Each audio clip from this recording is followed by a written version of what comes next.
नमस्कार, स्वागत है आप सभी का एसीएन न्यूज पर। मैं हूं शाहीन खान। नजर डालते हैं खबरों पर। लोकसभा चुनाव 2024 की बेहतरीन सफलता को लेकर बीजेपी छत्तीसगढ़ चुनाव प्रबंधन समिति की बैठक बीजेपी के प्रदेश कार्यालय में हुई। मुख्यमंत्री विजय साय, प्रदेश अध्यक्ष किरण सिंहदेव सहित बीजेपी के बड़े नेता इस बैठक में शामिल हुए।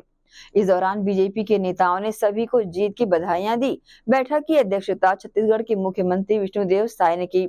नवनिर्वाचित बीजेपी सांसदों से मुलाकात पर छत्तीसगढ़ के सीएम विष्णुदेव साय ने कहा कि हमने विजेता सांसदों और पार्टी की चुनाव प्रबंधन समिति के सदस्यों को उनकी कड़ी मेहनत के लिए बधाइयां दी है। मैं सभी नवनिर्वाचित सांसदों के साथ दिल्ली जा रहा हूं। नहीं, हमने नहीं, पार्टी ने हमारे सम्माननीय यशस्वी अध्यक्ष जी ने सभी नवनिर्वाचित सांसदों का यहां पर अभिनंदन किया है और जो चुनाव प्रबंध समिति जिन्होंने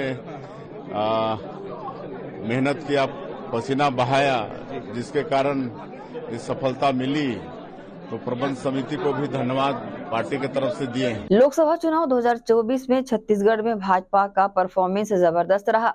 प्रदेश की 11 सीटों में से 10 सीटों में भाजपा को जीत मिली। वहीं मोदी कैबिनेट में छत्तीसगढ़ के सांसदों को केंद्रीय मंत्रालय मिलने की चर्चा तेज हो गई है। यहां से किसे मौका मिलेगा, इस पर उप मुख्यमंत्री विजय शर्मा ने कहा कि जितने लोगों को मिले उतना अच्छा है। छत्तीसगढ़ में भाजपा की बड़ी जीत के बाद केंद्रीय नेतृत्व ने प्रदेश के नवनिर्वाचित सांसदों और प्रदेश के मुख्यमंत्री विष्णुदेव साय को दिल्ली बुलाया है। सीएम साय सभी सांसद के साथ आज दिल्ली जाएंगे। इस पर उप मुख्यमंत्री विजय शर्मा ने कहा कि नरेंद्र मोदी तीसरी बार प्रधानमंत्री बनेंगे।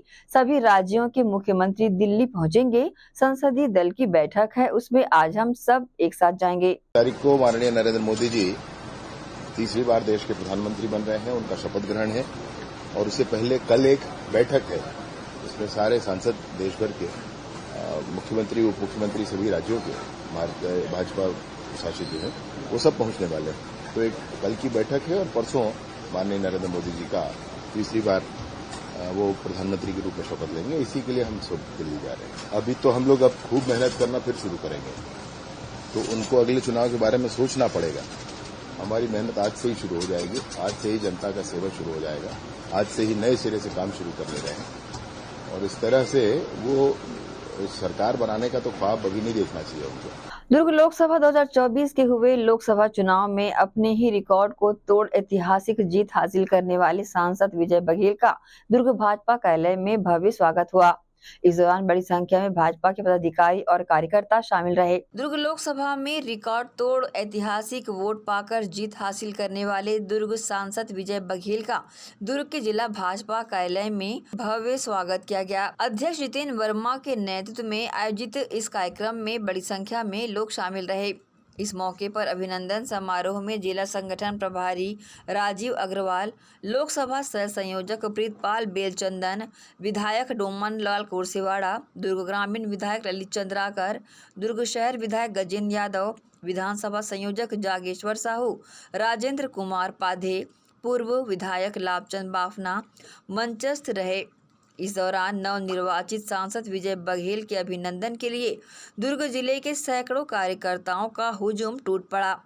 साथ ही जिला भाजपा अध्यक्ष जितेंद्र वर्मा के नेतृत्व में जिला पदाधिकारी, विधायकों और विधानसभा संयोजकों ने गजमाला से अभिनंदन किया।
इस दौरान विजय बघेल ने कहा कि भले नाम मेरा हो रहा है, लेकिन काम कार्यकर्ताओं ने किया है।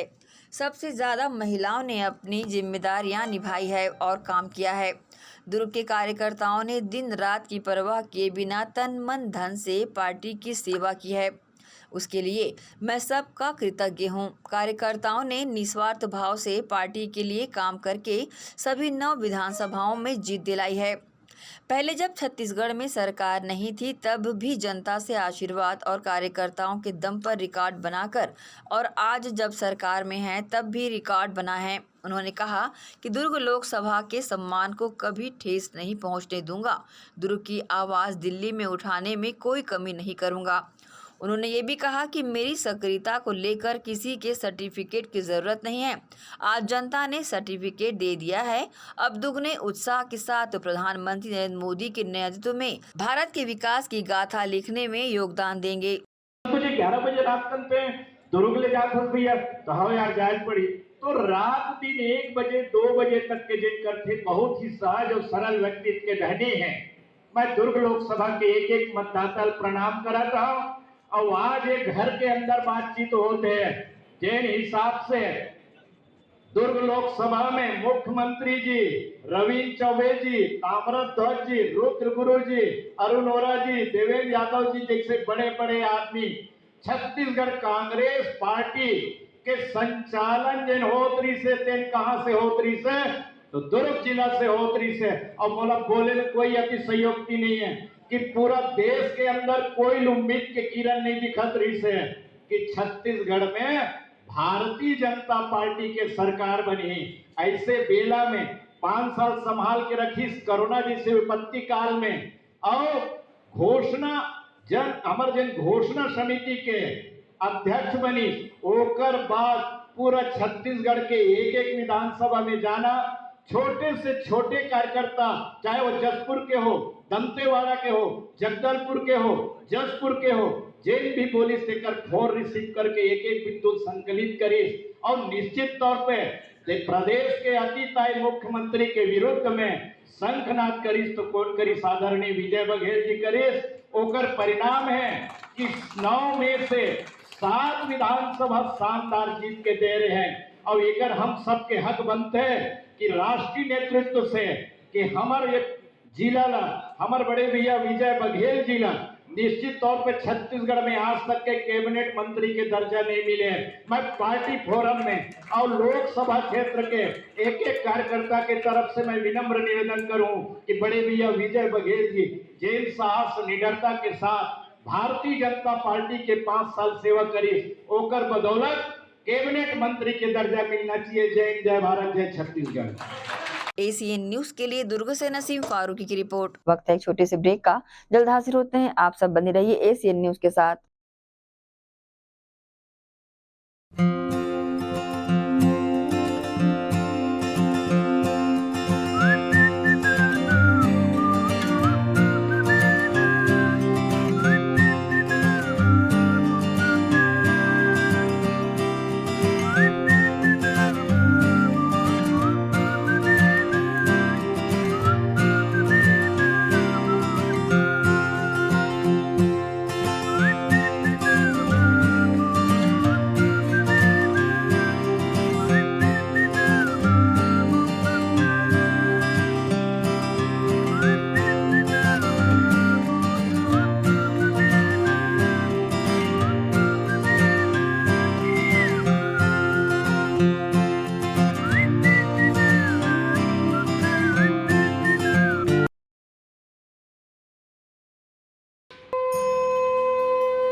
भारत के बुजुर्गों की शान, पंचरत्न पहचान। देश की संस्कृति को बचाना है तो पंचरत्न को ही अपनाना है। जी हाँ, पूजा की सर्वश्रेष्ठ धोतियाँ। अधिकृत थोक विक्रेता बर्मेचा टेक्सटाइल, दिगंबर जैन मंदिर रोड, गांधी चौक, दुर्ग। बता दे रेडीमेड धोतियाँ, धोती दुपट्टा सेट, मर्सराइज्ड धोतियाँ, पॉली कॉटन धोतियाँ, प्योर कॉटन, सफेद एवं रंगीन सभी रंगों में आकर्षक धोतियाँ उपलब्ध। पूजा सिद्ध करने हेतु पंचरत्न धोतियां ही उपयोग करें। पंचरत्न धोतियां। हमारा पता अधिकृत थोक विक्रेता बरमेचा टेक्सटाइल, दिगंबर जैन मंदिर road, Gandhi Chowk, Durg, Chhattisgarh. Mobile number 9039879080।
Only she. जी हाँ, खास महिलाओं की पसंद का ख्याल रखते हुए ओनली शी के तहत विशाल रेंज उपलब्ध है। ओनली शी की लेगिस व हॉट पैंट की विशाल श्रृंखला, आकर्षक product, kurti pant, shapewear, string pant, cotton pant, palazzo, capri pant, women shirts, hot pant, camisole, cycling shirts, round neck T shirt, V neck T shirt, jogger pant, track pant, printed T shirt, comfy pyjama, churidar leggings, ankle length leggings, kids leggings. Only she के product के तहत अधिकृत विक्रेता only she. जी हाँ, अधिकृत थोक विक्रेता बरमेचा टेक्सटाइल, दिगंबर जैन मंदिर रोड, गांधी चौक, Durg, Chhattisgarh. Mobile number 9039879080।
Education hub Bhilai में संचालित उदय इंग्लिश मीडियम स्कूल बच्चों के सर्वांगीण विकास के लिए सदैव आगे।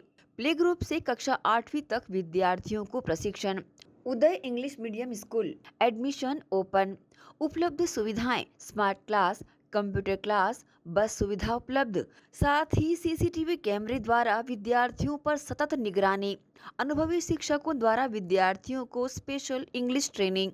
उदय इंग्लिश मीडियम स्कूल में बच्चों को स्कूली शिक्षा के साथ भौतिक शिक्षा व शारीरिक शिक्षा, साथ ही नैतिक शिक्षा का ज्ञान। उदय इंग्लिश मीडियम स्कूल सभी कक्षाओं के लिए निःशुल्क एडमिशन। संस्कृति से जोड़ने बच्चों के लिए special program. Uday English medium school admission open. हमारा पता भक्त माता कर्मा चौक, छावनी, भिलाई, जिला Durg, Chhattisgarh. Mobile number 9589309949, 9893399132।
Sonalika rotavator का बादशाह जो मिट्टी में सोना उगाता है। हम उनके सपनों को हकीकत बनाते हैं। खेती के उपकरणों में दुनिया का number 1 heavy duty rate Sonalika agro solutions पेश करते हैं सोनालिका शानदार रोटावेटर ऑफर। त्योहार के अवसर पर लाखों के उपहार।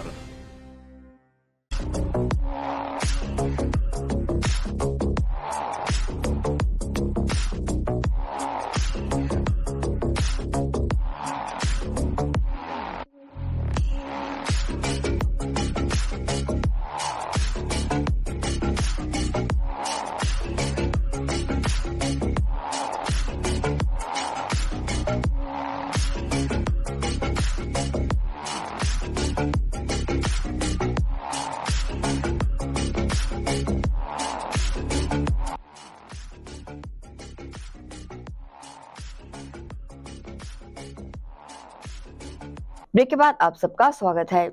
दुर्ग जिले से एक चौंकाने वाला मामला सामने आया है, जिसमें सीएमएचओ के आड़ में नर्सिंग होम एक्ट के तहत नोटिस जारी कर जवाब मांग लिया, जबकि उसका जवाब पहले ही दिया जा चुका था। इतना ही नहीं, पत्रकार वार्ता में डॉक्टर विश्वनाथ यादव ने स्वास्थ्य विभाग पर गलत तरीके से वीवाई अस्पताल को बंद कराकर नोडल अधिकारी अनिल शुक्ला पर पैसा उगाही करने का आरोप लगाया है। दुर्ग जिले के स्वास्थ्य विभाग द्वारा नर्सिंग होम एक्ट के तहत कार्रवाई की आड़ में की जा रही वसूली के खिलाफ पीड़ित अस्पताल के संचालक अब एक एक करके सामने आने लगे हैं और उन्होंने दुर्ग में पदस्थ नोडल अधिकारी अनिल शुक्ला के खिलाफ मोर्चा भी खोल दिया है। इसी कड़ी में उतई रोड जेल के समीप स्थित वीवाई अस्पताल के संचालक डॉक्टर विश्वनाथ यादव ने मोटी राशि की डिमांड की पूर्ति नहीं करने पर अन्यायपूर्ण व मनमानी तरीके से की गई कार्रवाई का खुलासा प्रेस कॉन्फ्रेंस के माध्यम से किया है और दुर्ग जिलाधीश से इस मामले में व्यक्तिगत रुचि लेकर पहल करने की मांग की है। इस मामले का रोचक पहलू ये है कि नोडल अधिकारी ने इस अस्पताल के एक ऐसे लाइसेंस को निरस्त करवाया है जो कार्रवाई की अवधि से पहले ही रद्द हो चुका था।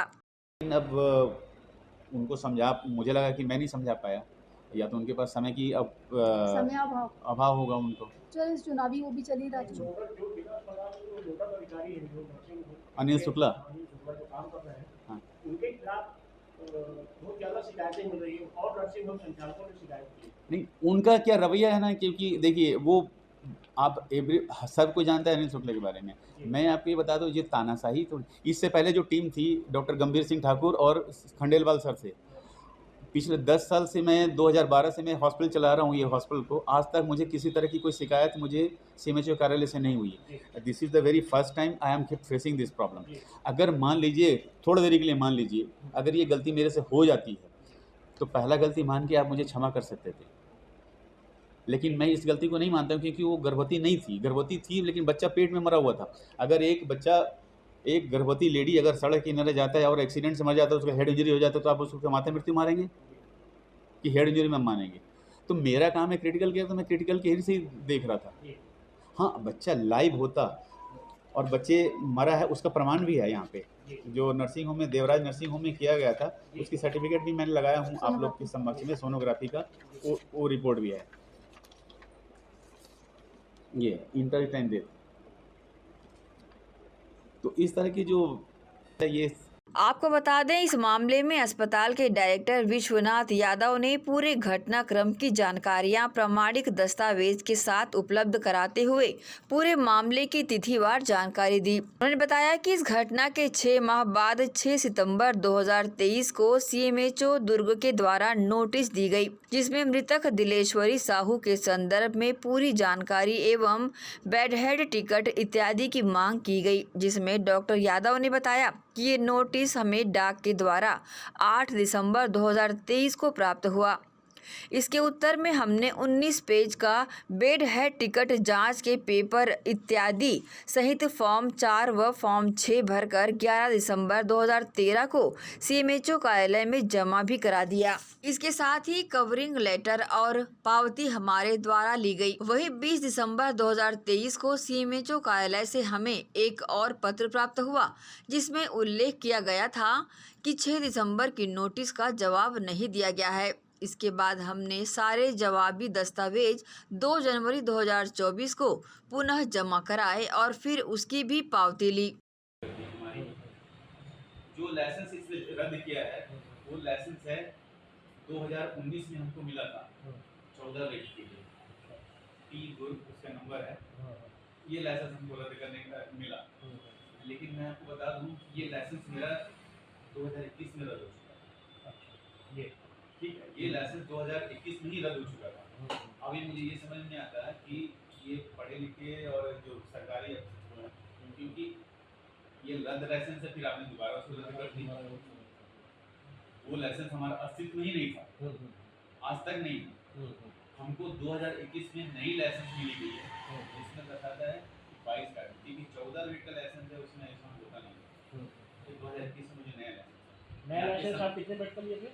पहले 14 बेड का मिला था 2019 में। जी जी, जो 21 में रद्द करवा दी थी हमको।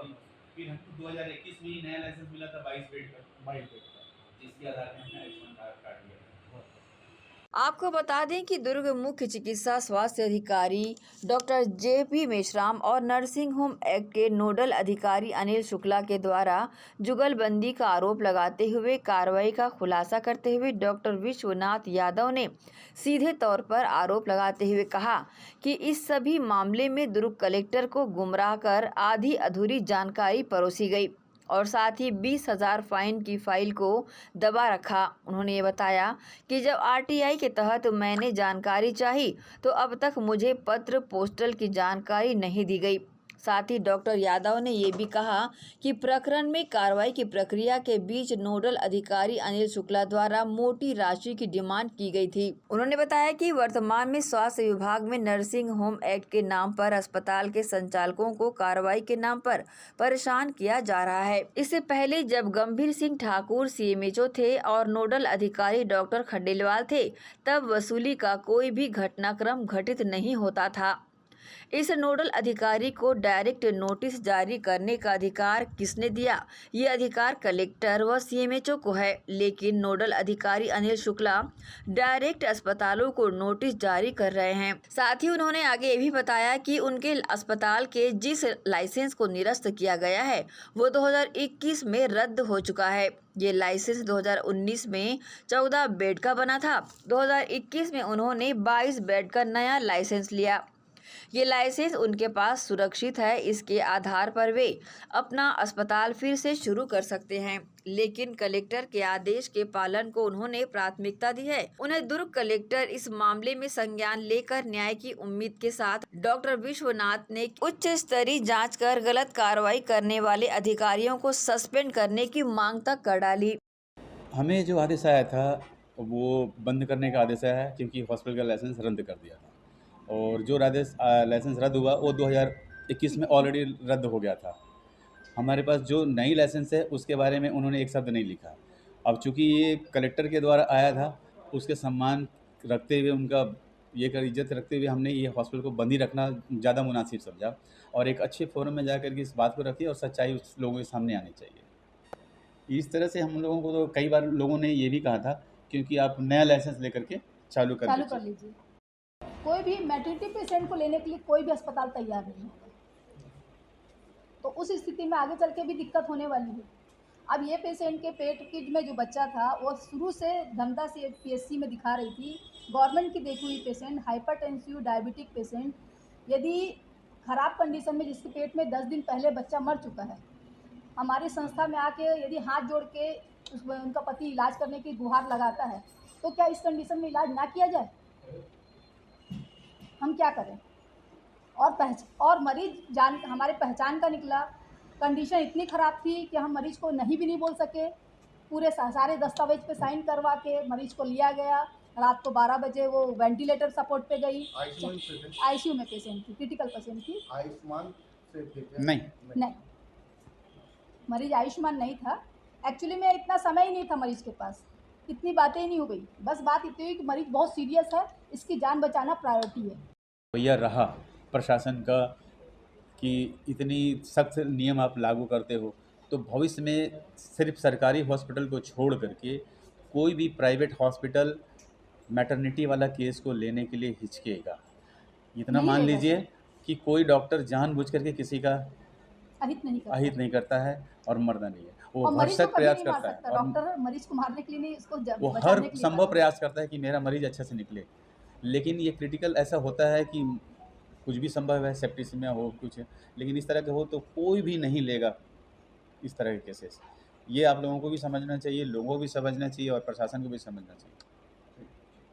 मैं डॉक्टर विश्वनाथ यादव लिखता हूँ अपना, और मैं MBBS और MD हूँ, और मेरी यहाँ पे मैं पिछले 12 साल से यहाँ पे कर रहा हूँ। इससे पहले दिल्ली इंद्रप्रस्थ अपोलो में मैं जूनियर कंसल्टेंट था, मैक्स हॉस्पिटल दिल्ली साकेत में मैं सीनियर कंसल्टेंट था, बोकाट नागपुर में मैं सीनियर कंसल्टेंट था, फोर्टिस जयपुर में मैं हेड ऑफ द डिपार्टमेंट था, रामा मेडिकल कॉलेज में मैं head of the department plus superintendent था, department of critical care, adult and paediatrics both. वहीं जब मीडिया ने सीएमएचओ डॉक्टर जेपी मेश्राम से इस मामले में जानकारी चाही तो उन्होंने इन सब बातों को सिरे से नकारते हुए बेबुनियाद बता डाला। साथ ही स्वास्थ्य विभाग द्वारा की गई कार्रवाई की जानकारी भी दी। साथ ही पोस्टल ऑर्डर और अस्पताल प्रबंधन को डाक के साथ ईमेल पर जानकारी दिए जाने की बात कही।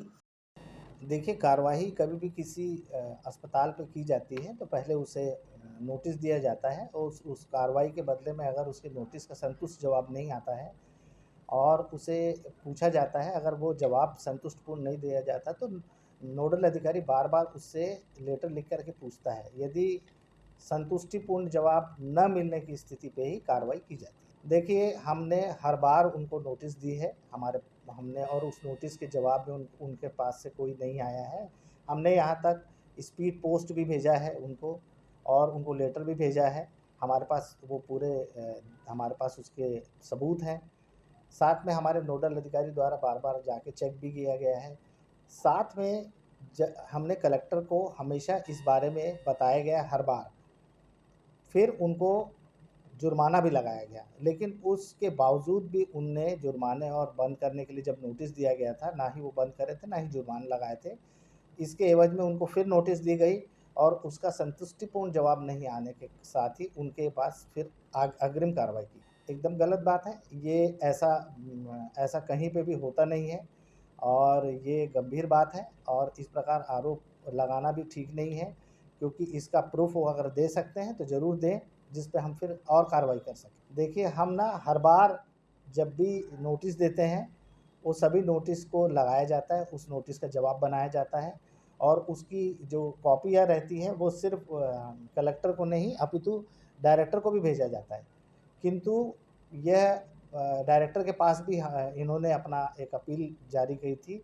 हमने डायरेक्टर को भी पूरी जानकारी दी, पूरा वहाँ पे बताया, तो डायरेक्टर ने भी इनकी जानकारियों को देखा और इनको दिखा कि कार्रवाई जो कलेक्टर द्वारा की गई है वो एकदम ठीक है।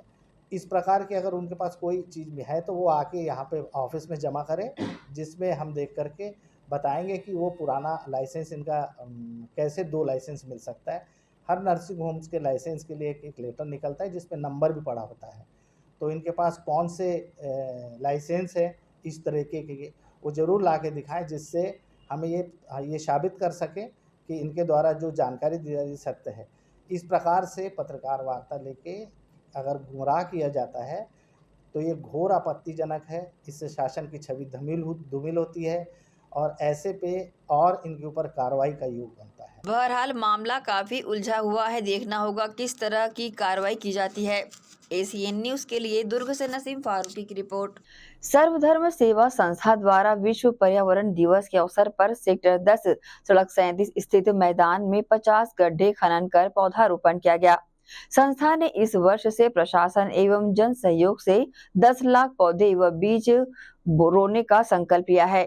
संस्था पर्यावरण दिवस साल में एक बार नहीं अपितु साल के प्रत्येक दिन मनाए जाने के पक्षधर हैं, क्योंकि जिस तरह मानव द्वारा विकास व उद्योगीकरण के नाम पर रोज लाखों पेड़ काटे जा रहे हैं, जल थल व नभ को जिस तेजी से प्रदूषित किया जा रहा है, जिसका परिणाम हर साल बढ़ता तापमान, तेजी से गिरता भूजल स्तर, नई नई बीमारियां, घटती आयु, ये प्रत्यक्ष सबूत हैं और ये सब प्रकृति के प्रकोप का ही परिणाम है। इसलिए हर हाल में सबको एक साथ मिलकर अपने आने वाले भविष्य के लिए पर्यावरण को बचाना होगा। आज हम विश्व पर्यावरण दिवस पर यहाँ एकत्रित होकर पौधे रोपण का कार्य का शुभारंभ आज हमने किया है। बहुत ही दुखद विषय है कि आज हम पर्यावरण दिवस को साल में एक बार मना रहे हैं, जबकि ऐसा वक्त आ गया है कि पर्यावरण दिवस को हर रोज़ मनाने की आवश्यकता है।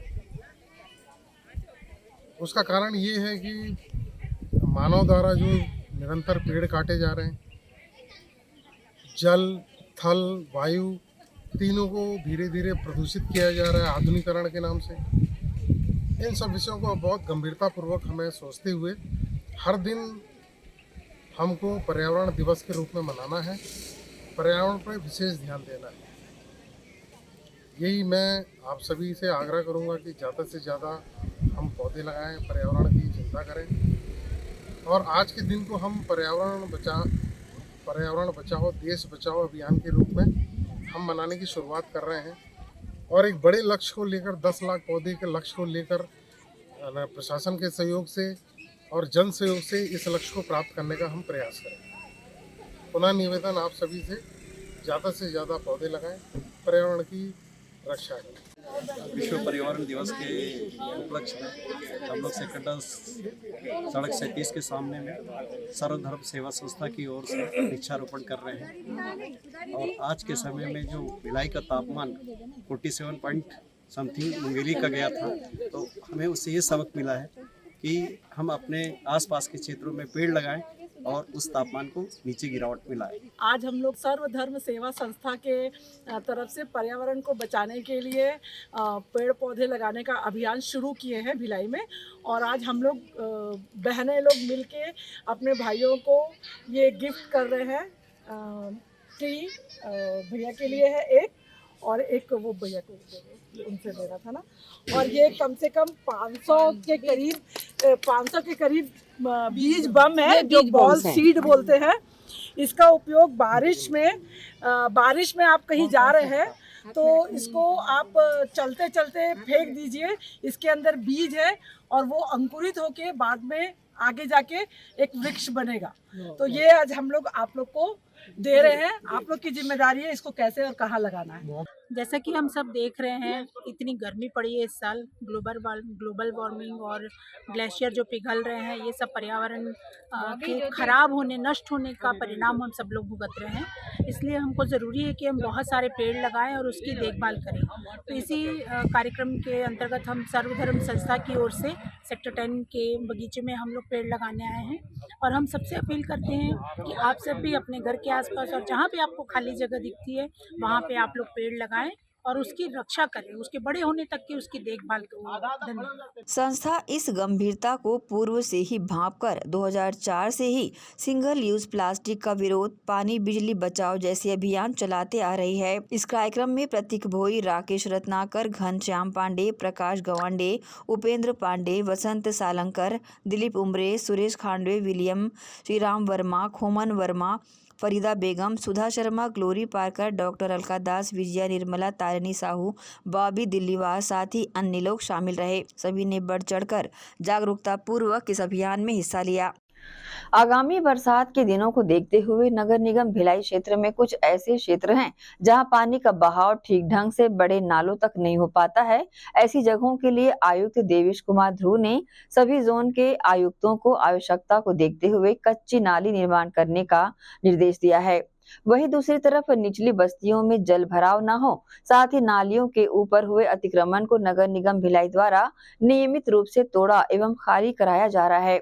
कुछ जगहों पर स्थानीय निवासियों द्वारा सहयोग किया जा रहा है, तो वहीं कुछ जगहों पर अवैध कब्जाधारियों द्वारा विरोध भी किया जा रहा है। नगर निगम का दस्ता एक रूप से सभी अतिक्रमण को हटाने की कार्रवाई कर रहे हैं।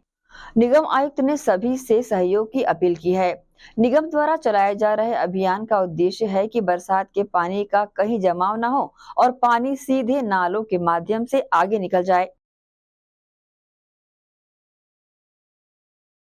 हमारे आयुक्त महोदय देवेश कुमार ध्रुव जी का निर्देश है, कलेक्टर मैडम का भी दिशा निर्देश मिला है कि नालियों के ऊपर से जो अवैध कब्जे हुए हैं, जिसके कारण नाली सफाई में प्रभावित होती है, ऐसे सभी अवैध कब्जेधारियों के ऊपर कार्रवाई की जा रही है। उनके नालियों के ऊपर जो अवैध कब्जे हैं उसे तोड़ा जा रहा है, तोड़ करके रास्ता साफ कर दिया जा रहा है। क्योंकि जब बारिश के समय पानी गिरेगा तो नाली जाम होगी, नाली जाम होगी तो निचली बस्ती में पानी भरेगा। और हम ये कहना चाहते हैं आपके चैनल के माध्यम से, आपके न्यूज़ चैनल के माध्यम से, नल से नाली बना है। नाली किसके लिए है? नाली है पानी जाने के लिए, न कि कचरा फेंकने के लिए। तो लोग कचरा फेंक देते हैं और नाली को जाम कर दिए। इसलिए कार्रवाई चल रही है और आगे भी चलेगा। और आप अपना कब्जा स्वयं हटा लेंगे तो आपके लिए अच्छा है। अगर हमसे तोड़ा जाएगा तो हमारे यहाँ जेसीबी चलेगी, जेसीबी जो चलेगी तो उसके हिसाब से आपका नुकसान ज़्यादा हो जाएगा। इसलिए सहयोग करें, सबसे अपील। खबरें लगातार जारी है, वक्त है एक और छोटे से ब्रेक का। जल्द हाजिर होते हैं, आप सब बने रहिए एशियन न्यूज के साथ। एजुकेशन हब भिलाई में संचालित उदय पब्लिक स्कूल बच्चों के सर्वांगीण विकास के लिए सदैव आगे। प्ले ग्रुप से कक्षा 8वीं तक विद्यार्थियों को प्रशिक्षण। उदय पब्लिक स्कूल एडमिशन ओपन। उपलब्ध सुविधाएं स्मार्ट क्लास, कंप्यूटर क्लास, बस सुविधा उपलब्ध, साथ ही सीसीटीवी कैमरे द्वारा विद्यार्थियों पर सतत निगरानी, अनुभवी शिक्षकों द्वारा विद्यार्थियों को स्पेशल इंग्लिश ट्रेनिंग। उदय पब्लिक स्कूल में बच्चों को स्कूली शिक्षा के साथ भौतिक शिक्षा व शारीरिक शिक्षा, साथ ही नैतिक शिक्षा का ज्ञान। उदय पब्लिक स्कूल में सभी कक्षाओं के लिए निःशुल्क एडमिशन। संस्कृति से जोड़ने बच्चों के लिए स्पेशल प्रोग्राम। उदय पब्लिक स्कूल एडमिशन ओपन। हमारा पता उदय पब्लिक स्कूल, उदय कॉलेज नियर एसीसी बोगदा पुल, नंदिनी रोड, जामुल, भिलाई, जिला दुर्ग, छत्तीसगढ़। Mobile number 8349381497। तो जल्दी करें, प्रवेश प्रारंभ है। उदय पब्लिक स्कूल।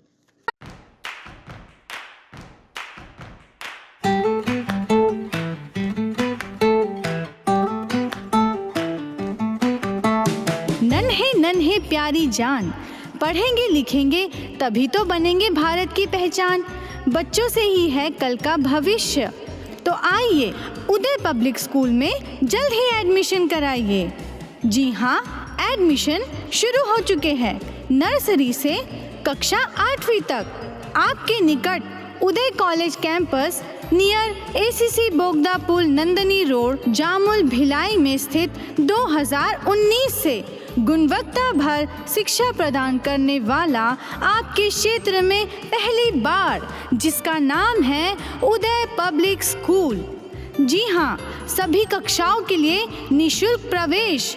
स्कूल नर्सरी से कक्षा 8वीं तक के लिए इस वर्ष प्ले ग्रुप की भी शुरुआत की जा रही है। सरकार द्वारा 25% छात्रों के लिए मुफ्त शिक्षा प्रदान की जाएगी। प्रवेश के लिए जल्दी करें। बस वैन की सुविधाएं भी उपलब्ध है।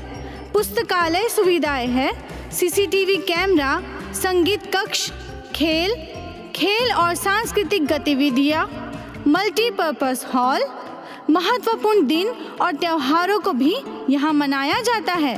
कंप्यूटर लैब और स्मार्ट क्लास शिक्षण सुविधाएं भी उपलब्ध की जाती है। अग्नि सुरक्षा के लिए भी सुविधाएं उपलब्ध है। बच्चों के अंग्रेजी बोलने पर भी महत्वपूर्ण ध्यान दिया जाता है। तो फिर देरी किस बात की, जल्दी कीजिए, क्योंकि एडमिशन शुरू हो चुके हैं उदय पब्लिक स्कूल में। आपके निकट उदय कॉलेज कैंपस निकट एसीसी बोगदा पुल, नंदनी रोड, जामुल, भिलाई में।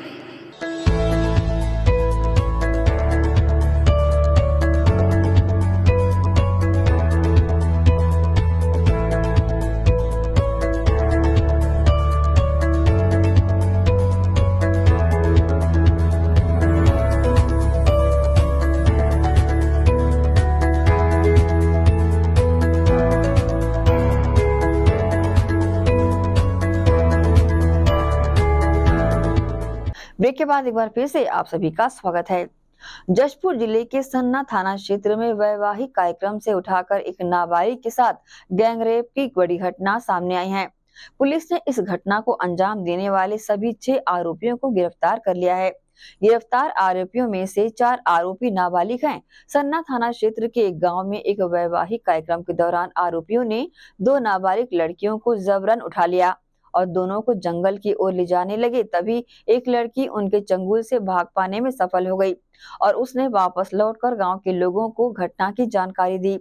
ग्रामीणों ने इसकी सूचना सन्ना पुलिस को दी। रात में ही सन्ना पुलिस ने आरोपियों के चंगुल से भागी नाबालिग के बताए अनुसार अन्य एक नाबालिग को ढूंढने का काम शुरू किया और रात को ही सारे आरोपियों को जंगल से दबोच लिया। पूरे मामले की जानकारी एसपी शशि मोहन ने इस प्रकार से दी है। जशपुर जिले के सन्ना थाना क्षेत्र के गांव से प्रार्थिया के द्वारा रिपोर्ट लिखाया गया कि अपने गांव में शादी के समारोह में अपनी सहेली के साथ जब गई थी और वहां से वापस आते समय गांव के ही 6 लड़के उसको जंगल की तरफ ले जाकर उसके साथ दुष्कर्म किए। चूँकि मामला संवेदनशील था, तत्काल संबंधित धारा 376, 363 और पॉक्सो एक्ट के तहत मामला पंजीबद्ध किया गया और रात में ही 3 पार्टी रवाना की गई। सुबह होते होते 6 लड़कों को अलग अलग जगह से गिरफ्तार किया गया है, जिसमें से 2 लड़के बालिग हैं और 4 अपचारी बालक हैं। इनको गिरफ्तार करके संबंधित धारा में गिरफ्तारी के पश्चात आगे की न्यायिक कार्रवाई की जा रही है। बेमेतरा जिले में अवैध रूप से पिस्टल की खरीदी बिक्री करने वाले 2 आरोपियों को पुलिस ने धर दबोचा है।